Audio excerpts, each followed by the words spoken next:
Libro contra la democracia. Leo desde su página 48 en adelante. Los rostros tras la democracia. Todo régimen de dominio está orientado en beneficio de quienes estén en el poder. Por tanto, la forma de organizar la vida política se limitará a estos términos. Intentará a toda costa estructurar el funcionamiento del aparato social en función de sus intereses. Es decir, ante todo su principal objetivo es que dicho régimen sea provechoso para quienes lo dirigen, tanto en el plano político, imposición efectiva de su autoridad, como en el económico, control de recursos, hacer dependiente a una población de la influencia de dicho régimen, buscando aumentar su poder e influencia y mantenerlos en el tiempo. El sistema capitalista obviamente es rentable para las élites económicas que lo dirigen. Por tanto, el sistema económico se organizará en base a la obtención del mayor beneficio de quienes más tienen, los grandes empresarios, ya que eso favorece al conjunto de mercados, tal y como está estructurado el contexto en el que se deciden los asuntos económicos. Mientras que el aparato político, la democracia, sustantivo femenino, gobierno de los demagogos, está orientado a controlar a la población, además de mantener y expandir su modelo de dominación. Eso sí, mediante protocolos democráticos, molestándose en mentir, en beneficio de quienes dirigen la política, los profesionales de la demagogia. Su objetivo es que se haga lo que ellos dicen, que para algo mandan. Se busca que tanto el régimen de gobierno como el llamado diálogo social se estructuren en los términos que ellos decidan, que se haga política a su manera. Por tanto, se puede hacer una división entre dos élites de poder con intereses complementarios, una política y la otra económica. Dados una serie de condicionantes históricos, hoy en día los estados con mayor poder económico son democracias. Por tanto, el sistema democrático ha resultado ser el que más favorece a un modelo de desarrollo de carácter capitalista, ya que desarrolla su actividad legislativa en base a las necesidades del empresariado y facilita la legitimación del orden económico, considerando enriquecerse a costa de la explotación de iguales y de la naturaleza, no como una de las infamias más ruines que alguien pueda cometer, sino como derecho al que solo unos pocos de muchos pueden acceder. Subtema: funcionamiento del sistema económico. Desde la implantación del capitalismo como régimen económico y modelo de desarrollo a nivel global, lo que define la evolución de los diferentes estados, su nivel de desarrollo, de competencia con otras potencias, es la obtención de los mayores ingresos posibles a fin de fortalecer sus propias economías. Cuanto mayor sea la circulación de capital dentro de un Estado, mayores cotas de poder alcanzará en la gran economía del mercado globalizador. La lógica que rige el desarrollo de un Estado es el constante crecimiento económico, es decir, el que las mercancías y transacciones económicas que circulen o se realicen en un territorio posean cada vez mayor valor, independientemente de que sean las mismas todo el tiempo. Vivienda, alimentos, transporte, ingresos, salarios, préstamos. Responde a la dinámica suicida del modelo capitalista, en la que lo importante es sacar el mayor rendimiento económico de los objetos que explota, producir la mayor cantidad y vender cuanto más mejor y lo más caro posible. Los bancos y las empresas y los estados son los protagonistas de este juego de poderes, cada uno con sus condicionantes específicos, y no responden a más ética que la del mercado competitivo. Solo buscan ampliar todo lo posible su influencia y sacar el mayor beneficio de todo lo que pase por sus manos.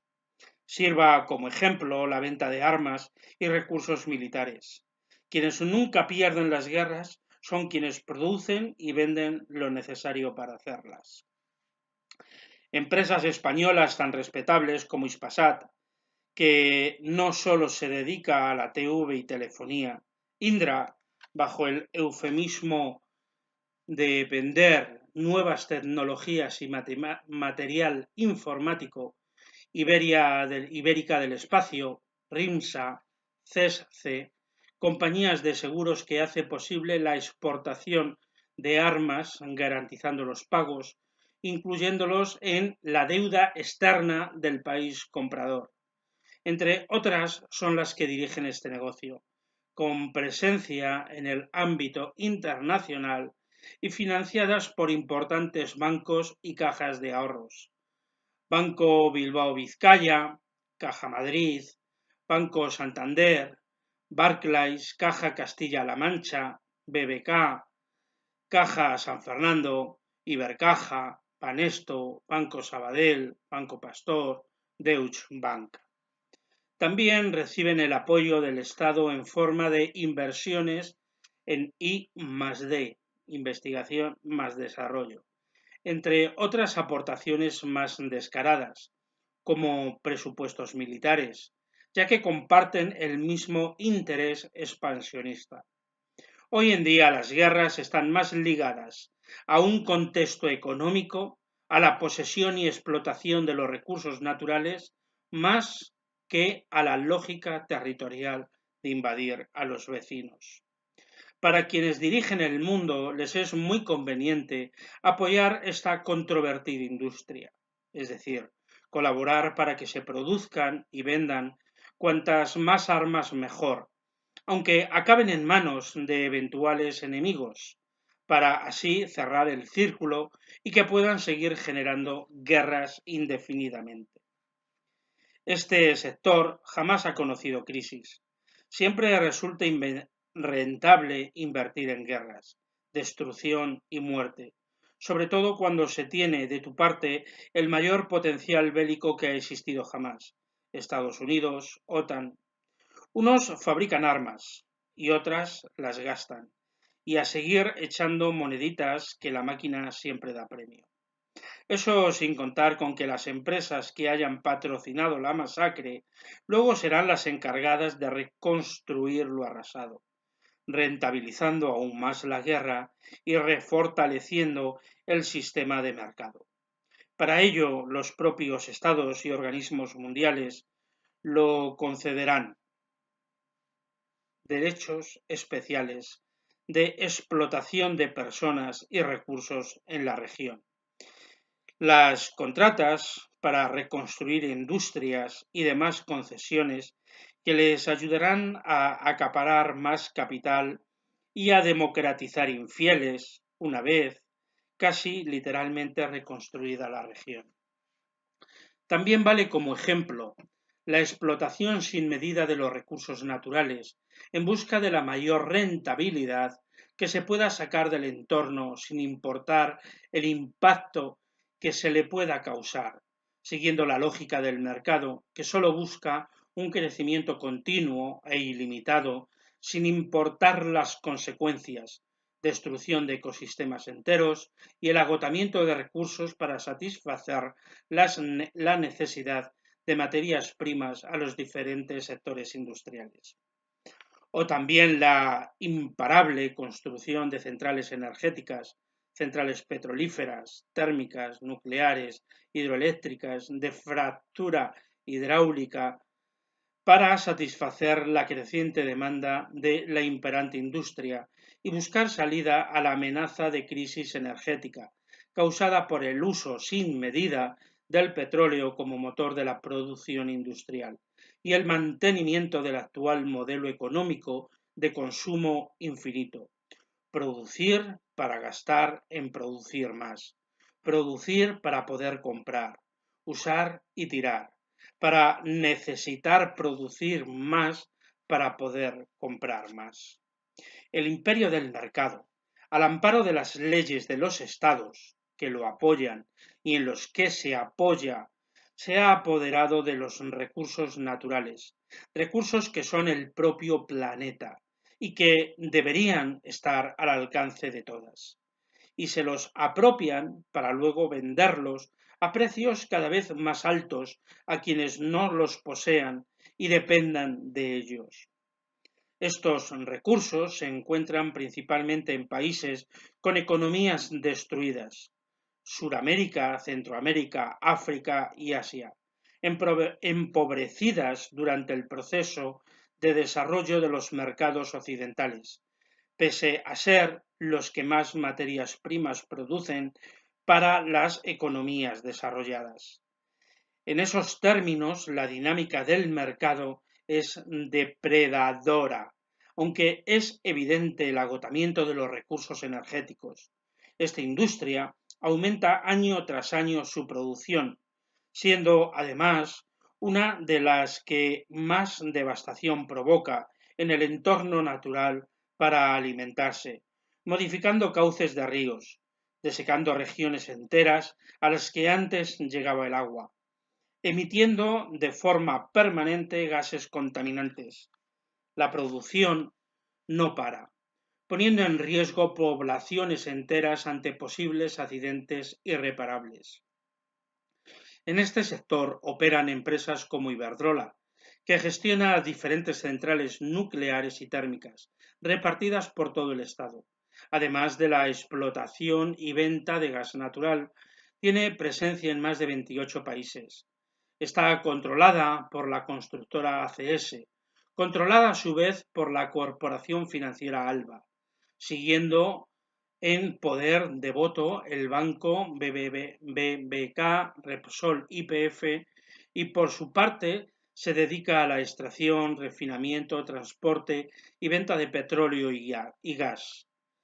Quien lo controla, siendo su principal accionista, es la constructora de todo: carreteras, viviendas, edificios oficiales, SACIR Vallehermoso, relacionado con el Banco Santander Central Hispano, que ahora es solo Santander.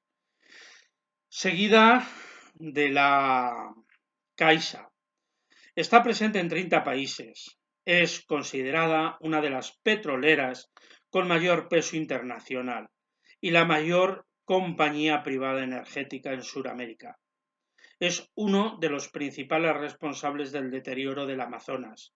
Una de las causas más frecuentes son las fugas de sus oleoductos, pero también se dedican a contaminar aguas o expulsar a indígenas de sus tierras en Perú o invadir áreas protegidas bajo el amparo de gobiernos. Otra de estas empresas es Endesa, que se dedica a la energía eléctrica, telecomunicaciones y nuevas tecnologías. Está controlada por Enel, una empresa de Italia, y opera en otros 10 países. Se les responsabiliza de gran parte de la destrucción de la Patagonia chilena, o gas natural Fenosa, propiedad de Repsol y la Caixa, dedicados al gas y la energía eléctrica, con problemillas de este estilo en Centroamérica y Sudamérica. En manos de empresas tan responsables como estas y con valores tan éticos como apropiarse y enriquecerse de todo, dejamos el destino de los recursos del planeta. Cada año la industria contamina más, ya que cada año se produce más. Lo que se pretende con medidas ecológicas como el Tratado de Kioto es que se siga contaminando cada vez más, pero a un ritmo más lento, ya que lo que interesa es asegurar el crecimiento de los grandes capitales, más que conservar las condiciones que hacen habitable el planeta. Greenpeace, los verdes, intervienen en bolsa. El capitalismo es sostenible de todas las maneras. medicamentos, alimentos, casas, ropa, ocio, drogas, mano de obra, condiciones de explotación, todo vale, si es para sacar dinero. Todo sirve para comerciar y cada mercado tiene su contexto. El funcionamiento de las sociedades modernas exige que de todo se haga negocio, que todo sea recuperado y absorbido por el mercado, que sea mercancía para que genere valor en los términos que han impuesto. El juego en el que siempre ganan quienes tengan más poder y aplasten al débil. Intereses compartidos de las élites del poder. Por su parte, los gobiernos, además de garantizar sus propios intereses, se alían con otros sistemas de dominación en este contexto, el económico, para garantizar, por un lado, su preeminencia y, por otro, la rentabilidad de los negocios de sus socios y viceversa. No es de extrañar que lo que hace poderoso a un Estado sean los movimientos de capitales privados asentados en su territorio, ya que la competencia a nivel internacional se mide en estos términos, además del potencial bélico, aliados, etc., estimando lo rentable que pueda resultar determinado modelo de gobierno u otro. Esto demuestra para quien gobierna el Estado y cómo las leyes que administra son en favor de las diferentes élites de poder, no solo el económico, de las que los propios gobernantes forman parte, ofreciendo a sus colaboradores la capacidad de operar bajo el amparo de la ley, al ser ellas quienes las hacen. En la península, entre 1970 y 1980, se dio un periodo de bonanza económica al abrirse el Estado a nuevos mercados tras la dictadura. Había más trabajo, pero al mismo tiempo las movilizaciones obreras recobraron fuerza por todo el Estado, poniendo en peligro a los grandes capitales que podían verse perjudicados por la situación. Por ello se adaptaron a la fórmula del estado del bienestar, empleada en economías desarrolladas de Europa, para alcanzar la llamada paz social. Se tenía que hacer creer al obrero, copartícipe de los beneficios que producía el sistema económico, en lugar de que buscase otras vías más perjudiciales para los mercados, como la revolución. Para ello, los sindicatos, en favor de su influencia política, vendieron todas las reivindicaciones obreras, incluso las más revolucionarias, a cambio de prestaciones sociales garantizadas por el Estado, tales como la seguridad social, pensiones, seguro de desempleo, planes de ayuda. Así, los grandes magnates se vieron obligados a repartir una ínfima parte de sus beneficios para evitar que los obreros se rebelasen. De esta forma se conseguía asentar la sociedad de consumo, aumentando los salarios, dando mayor protagonismo a los sindicatos como mediadores oficiales de conflictos y haciendo más accesibles bienes de consumo antes solo a disposición de minorías privilegiadas. Nuevas tecnologías, viajes al Caribe, coches caros, etcétera, etcétera, etcétera. Al acercarse la década de los 90, ocurrió que la masa trabajadora ya estaba domesticada. Ya no amenazaba ese conflicto social con el terror generado por el creciente desempleo, fruto del ocaso de ese anterior periodo de bonanza. Los mercados tocaron techo. Y destruidas las redes obreras de solidaridad, sustituidas por el Estado, la trabajadora pasó a ver a sus semejantes como competidores en el mundo laboral. Su objetivo sería conservar el empleo a una costa de la propia dignidad. Tras ser vendida por los sindicatos, la clase obrera quedó dividida y democratizada. Comenzó la etapa del neoliberalismo, globalización, deslocalización de industrias, interdependencia de capitales, nuevas tecnologías. El Estado ya no tenía por qué seguir asumiendo gastos inútiles. El obrero ya no suponía una amenaza. Los sindicatos hicieron bien su papel. Comenzaron a darse paulatinas políticas de recortes, sanidad, pensiones, educación. Año tras año, las diferentes reformas en el ámbito laboral han seguido la dinámica de reducir estas concesiones a la población en provecho de los grandes capitales. Temporalidad, convenios abusivos, poca oferta de empleo para que haya más demanda y sea más barato comprar trabajadores, haciendo más penosas las condiciones de explotación y reduciendo lo que llamaron en su momento derechos conquistados. El funcionamiento del modelo capitalista pasa por etapas periódicas de crisis en función de los diferentes ciclos económicos.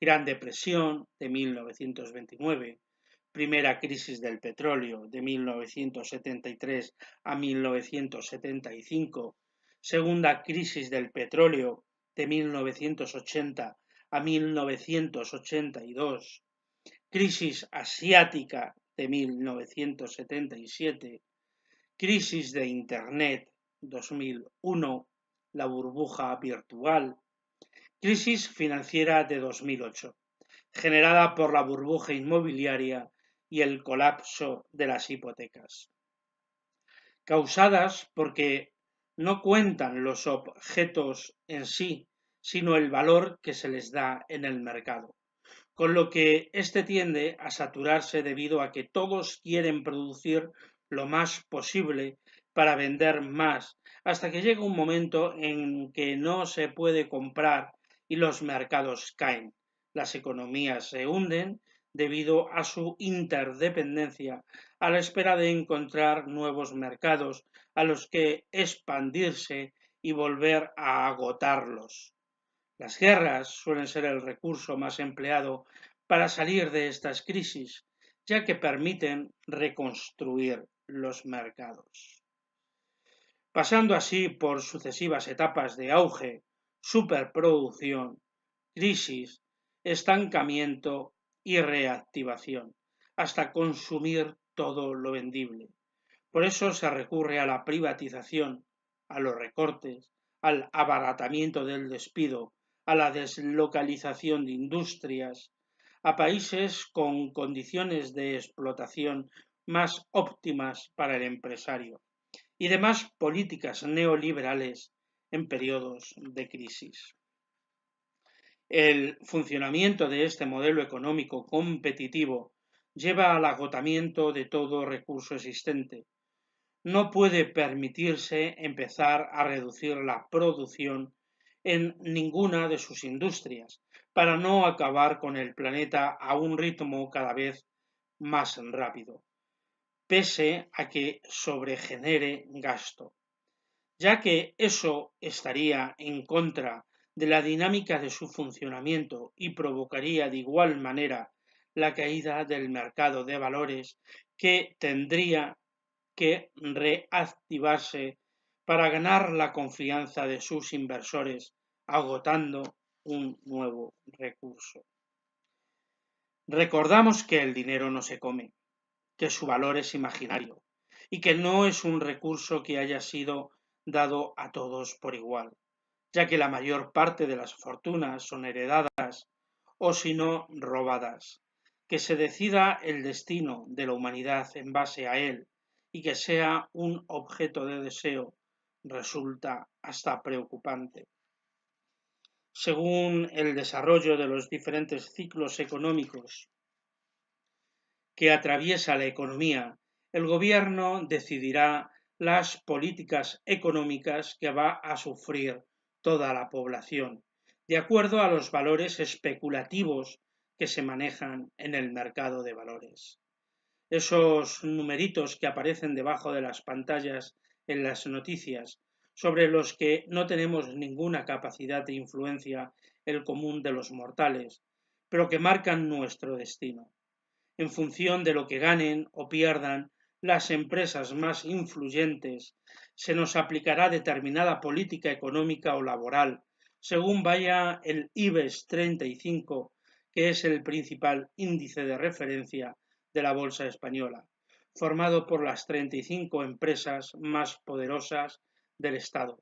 Estas empresas son, en abril de 2011, Abengoa, ArcelorMittal, Abertis, Grupo ACS, Acerinox, Acciona, S. Amadeus, Banco Bilbao Vizcaya Argentaria, Bankinter, Bolsas y Mercados Españoles, Criteria, Caixa Corp, Endesa, Ebro, Food Enagas, Fomento de Construcciones y Contratas, Grupo Ferrovial, Gamesa, Gas Natural, Grifols, International Airlines Group, Iberdrola, Iberdrola Renovables, Indra, Inditex, Corporación Mafre, Obras Conu Artelain, Banco Popular, Red Eléctrica de España, Repsol, Banco de Sabadell, Santander Central Hispano, Banco Santander Central Hispano, SACIR, Vallehermoso, Telefónica, Técnicas Reunidas y Telecinco Mediaset, España Comunicación. Las políticas del gobierno benefician al mercado, pero ¿qué beneficios sacan las diferentes formaciones políticas de esta relación? Los bancos ofrecen créditos a los partidos políticos para financiar sus campañas electorales y luego les es perdonada la deuda contraída. Se estima que entre todos los partidos hay en el Parlamento, se deben unos 144.000 millones de euros a los bancos y aún así, cada vez que hay elecciones, no dejan de recibir nuevos créditos. ¿Y por qué los bancos apoyan tan descaradamente a los partidos políticos si en teoría solo les interesa ganar dinero?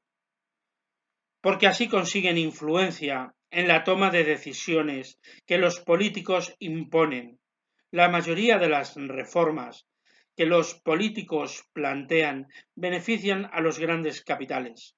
Véanse la última reforma laboral del año 2011, el abaratamiento del despido, el nuevo plan de pensiones, el alargar cada vez más la edad de jubilación, las nuevas condiciones para negociar convenios laborales, esos más de 30.000 millones de euros que se dieron a los bancos y que luego se los quedaron, y ni reactivar la economía ni nada. Y otro tipo de concesiones, es decir, que les dejen hacer. El gobierno les ofrece su permiso para enriquecerse a nuestra costa y ellas benefician al gobierno. Es más, se aplican normativas como la SICAV, Sociedades de Inversión en Capital Variable, que ofrece ventajas fiscales a sus miembros. Solo grandes capitales, los principales empresarios, quienes nunca han trabajado, que les permite pagar menos impuestos porque mueven más dinero para que hagan fluctuar mayor capital y la economía crezca. También tendrá algo que ver la presencia de influyentes políticos y políticas dentro del mundo empresarial, que consiguen trabajo de asesores de importantes empresas sin ser necesario que tengan ni idea de qué es lo que asesoran. Esos cargos son recompensados, que garantizan sueldos millonarios solo por cubrir el puesto vacante. No es necesario trabajar. Como pago por los favores hechos durante su gestión política. Felipe González, en Gas Natural Fenosa. José María Aznar, en Endesa. Manuel Marín, en Iberdrola. Virgilio Zapatero, en Caja Madrid. Eduardo Zaplana, en Telefónica. Luis Atienza, en Red Eléctrica. Rodolfo Martín Villa, en Sogecable. Braulio Medel, en Unicaja e Iberdrola. Javier de Paz, en Telefónica y Mercasa. Pío Cabanillas, en Acciona, el actual presidente del Senado español. Rodrigo Rato, en Caja Madrid, Bankia. Narcís Serra, en Caixa Catalunya. José Antonio Ardanza, en Euskaltel. Rafael Arias Salgado, en Carrefour. Joan Piqué, en Vueling. Josu John Imaz, en Petronor. Miguel Barroso, en La Sexta. Continúa y continúa y continúa y continúa. Algunos ejemplos de quienes se esconden tras esos grandes capitales. La familia March. Este clan familiar se enriqueció con el contrabando, el monopolio del tabaco y financiando el levantamiento de Franco. Suerte para ellos que ganó.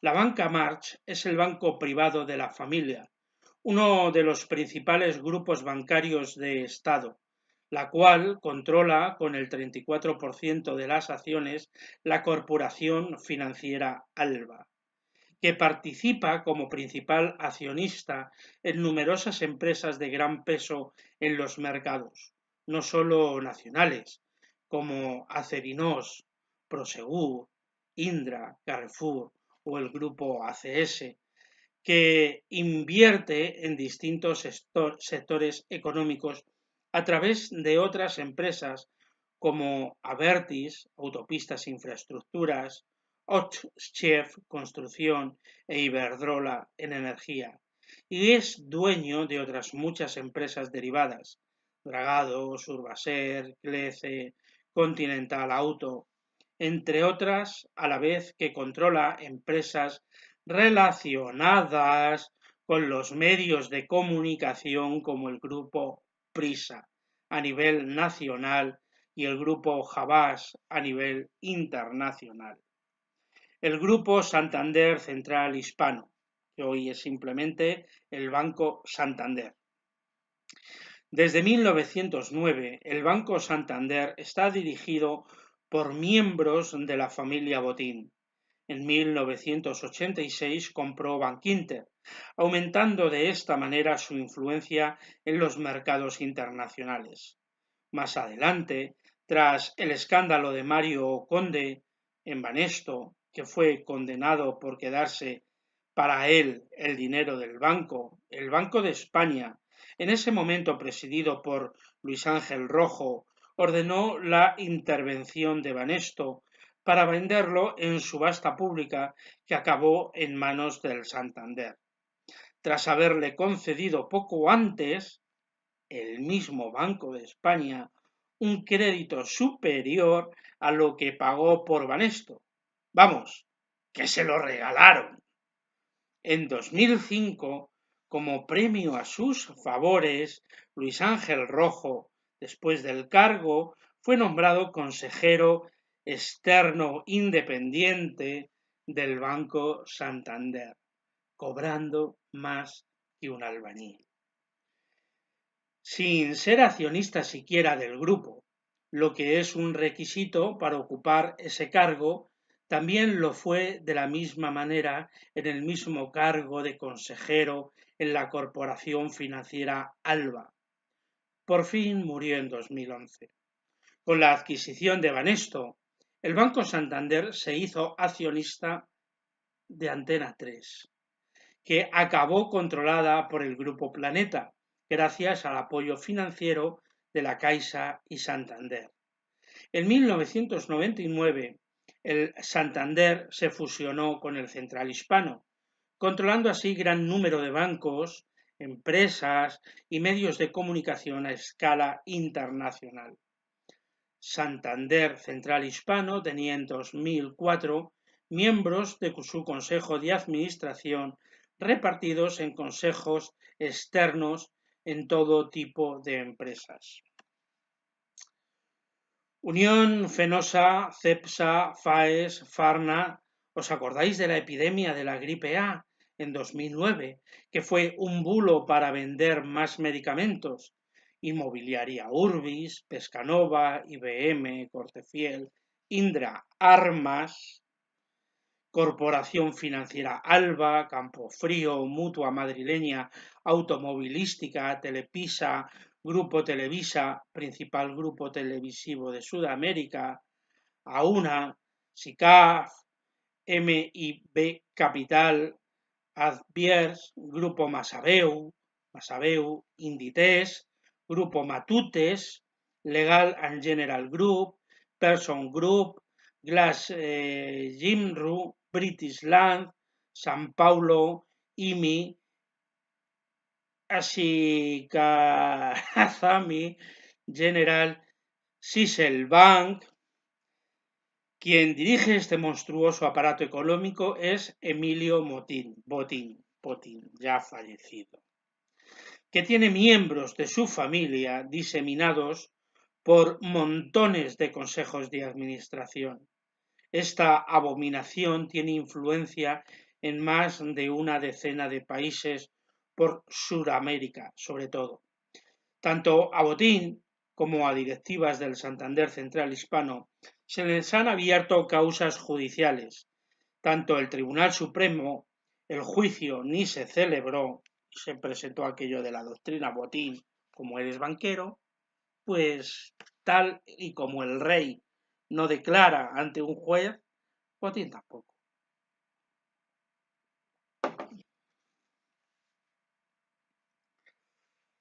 Como la Fiscalía Anticorrupción por delitos fiscales. Y todas sus causas han sido archivadas, salieron impunes. ¿Tendrá algo que ver su buena posición en sociedad, ya que el Santander Central Hispano es uno de los bancos con más peso en los mercados internacionales? Grupo Prisa. Influido notablemente por el Santander Central Hispano, actualmente su mayor accionista es la empresa americana Liberty Acquisition Holding, dueños de la cadena Fox y de importantes firmas deportivas, también dedicados al petróleo, inmobiliaria, negocios corporativos, unos tiburones curtidos en las bolsas norteamericanas. Le sigue en influencia la empresa de la familia Polanco.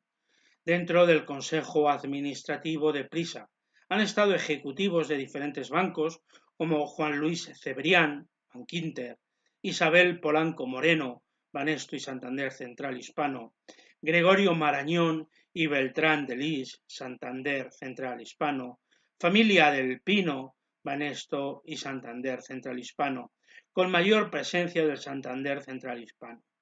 En 2004, los principales vínculos entre los consejos de administración de Prisa y SCH, Banco Santander Central Hispano, no sé si lo veis, quiero poneros esta relación para que veáis esa gran imbricación e interrelación de empresas que comparten accionariado, consejos de administración y al final prácticamente se puede decir que son una unidad de pensamiento y de acción.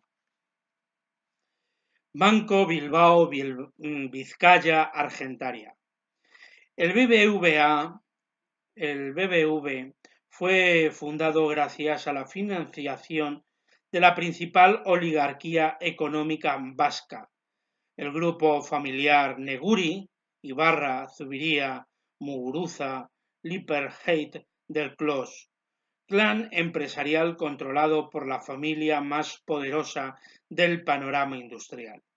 En 1988 se fusionó con el Banco Argentaria, que se dio cuenta de los chanchullos en las cuentas del Banco Bilbao Vizcaya. Y al final, el presidente de Argentaria, Francisco González, que compartía la dirección del BBVA con Emilio Ibarra, BBV, se quedó él solito con la presidencia del banco. Pedro Ibarra no se quedó sin trabajo, pasó a ser presidente del grupo Vocento, también controlado por el mismo banco. El Banco Bilbao Vizcaya Argentaria, de gran peso en el ámbito internacional, es el principal accionista de Telefónica. También uno de los principales inversores de la industria armamentística, tanto que incluso está vigilado por no cumplir los tratados europeos sobre venta de armas. Está permitida, pero no es para pasarse, que perjudica a los mercados. Y controla el segundo banco del Estado colombiano y el primero del mexicano, aprovechándose de la situación de crisis económica permanente de estos países y responsable, entre otros, por la fuga de capitales del famoso corralito en los bancos argentinos. También fue investigado por el FBI por sus relaciones con el narcotráfico, blanqueo de dinero, a través de la adquisición del Banco Ganadero en manos de los beneficiarios del negocio de la droga en Sudamérica, que no sabía cómo explicar tanto dinero que tenían. Además, por la Audiencia Nacional y la Fiscalía Anticorrupción, por lo típico de siempre que hacen todos los bancos. Se sabe que tengan paraísos fiscales repartidos en 13 países con políticas fiscales más favorables a sus intereses, utilizando diferentes sociedades. El principal accionista del BBVA es Manuel Jove, miembro fundador de la inmobiliaria Fadesa, dedicada, entre otras cosas, a la construcción de recintos turísticos en Marruecos. ¿Recordáis la casita, esa casita pequeñita que tiene Felipe González en Marruecos? También es la responsable de la mayor suspensión de pagos a sus trabajadores en la historia de la economía española y acusada de blanqueo de dinero. Siempre es mejor ganar más de lo permitido. Vocento controla diferentes medios de comunicación: ABC, Inversión, El Correo, Que, Diario Vasco, El Diario Montañés, Diario La Verdad, Ideal, Hoy Sur, Diario La Rioja, La Voz, El Norte de Castilla, El Comercio, Finanzas.com, Colpisa, 10, Álava 7, Teledonosti, Bilbovisión, TVE.radio. Entre Prisa y Vocento controlan más del 50% de los medios de comunicación del país. Está controlado por el BBVA a través de la familia Ibarra. Tanto Vocento como Prisa tienen pérdidas millonarias,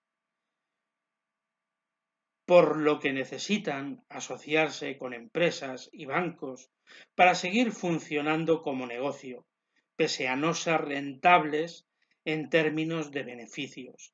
En cambio, resultan muy productivas para generar otro tipo de mercancía, opinión pública. Por tanto, están controlados por los principales grupos empresariales, que no permiten que se difunda información que les pueda perjudicar, que se hable mal de ellos ni de sus amigos. lo que les interesa de los medios es la opinión pública que generen, valores democráticos acordes con el mercado y los anuncios que puedan vender. En función de ello, serán recompensados en mayor o menor medida. En la mayoría de los casos, las empresas suelen funcionar como grandes máquinas en las que los jefes no son más que simples piezas que se pueden sustituir si no cumplen bien su cometido, por lo que no es costumbre que sean patrimonio de familias.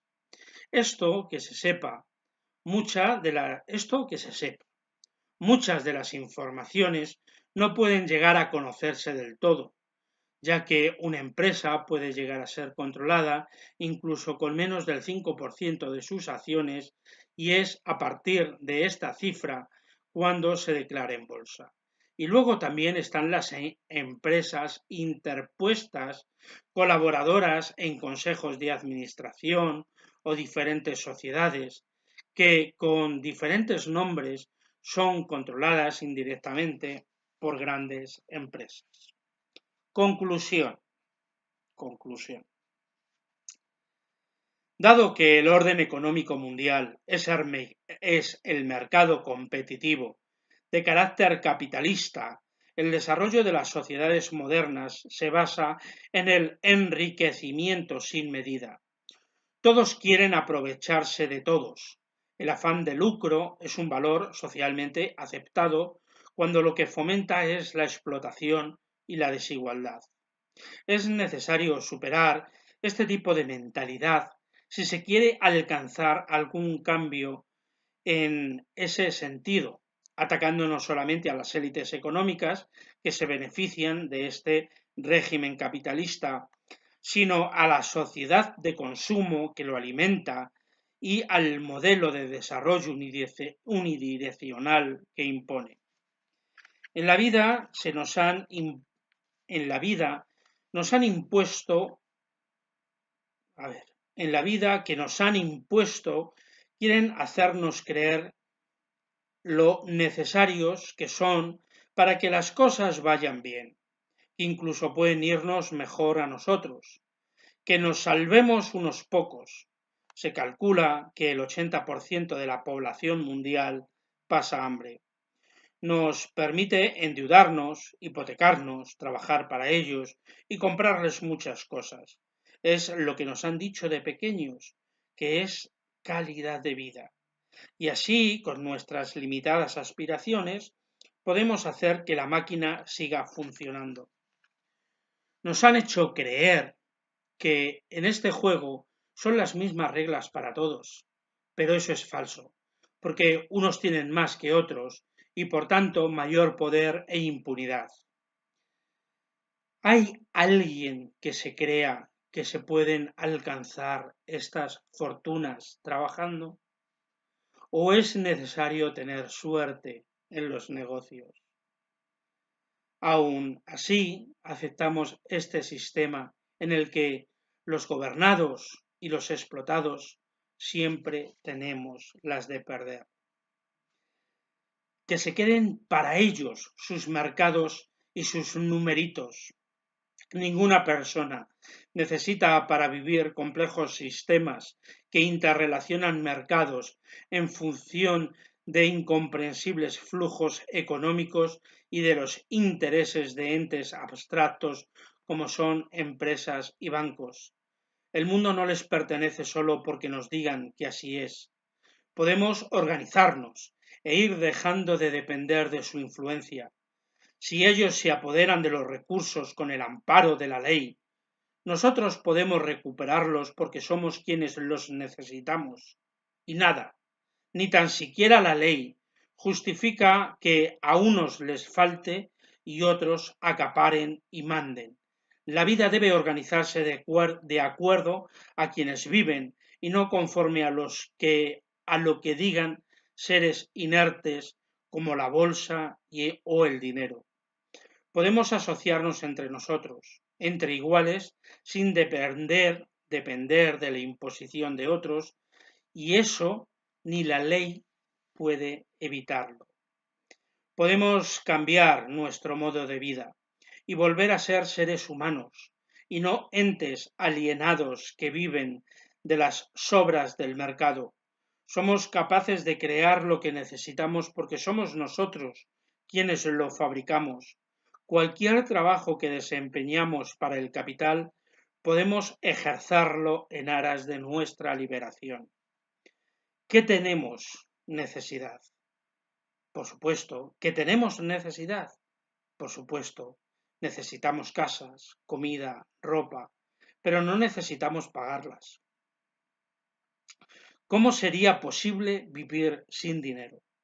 Aunque parezca una locura, ya que nos han hecho creer que es indispensable para vivir, no tiene por qué ser lo que organice nuestra relación con el mundo.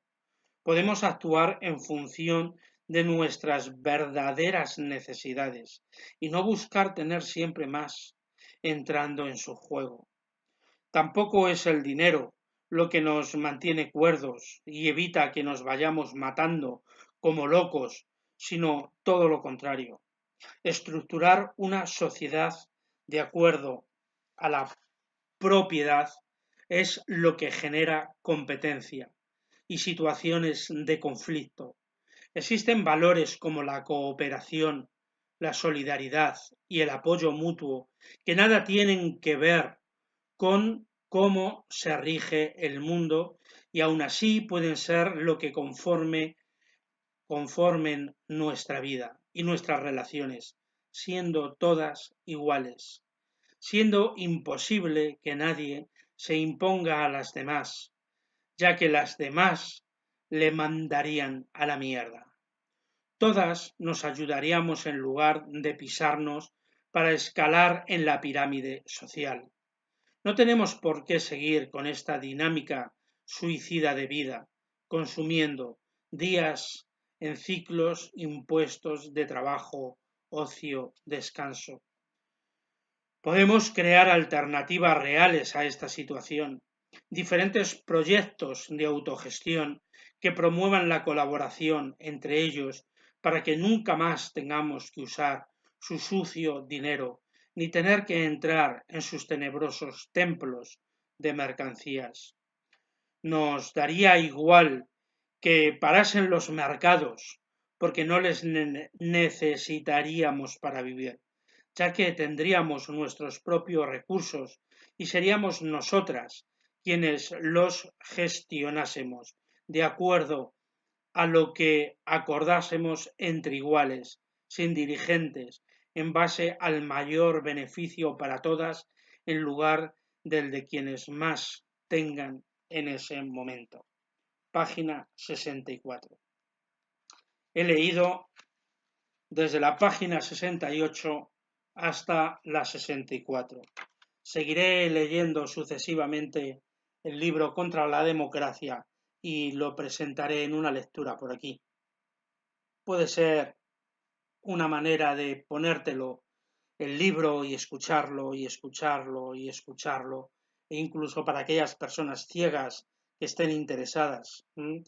Contra la Democracia está editado por grupos anarquistas coordinados y ellos nos invitan a todas a hacer una amplia difusión de las verdades fundamentales que se encuentran en ese libro, dado que nos ponen frente a la verdad, frente a la realidad que se nos oculta mediante los medios masivos de intoxicación, que ya sabemos que son propiedad de bancos y de grandes empresas y multinacionales, como estas grandes empresas están entrelazadas entre ellas y al mismo tiempo todas las empresas entrelazadas con el poder político, todas entrelazadas para pisarnos como uvas en su lagar. Hasta aquí con la lectura de Contra la Democracia. Seguiré realizando la lectura en vídeos sucesivos para que podáis simplemente escucharlas y disfrutar de un libro que lleva muchas reflexiones constantemente.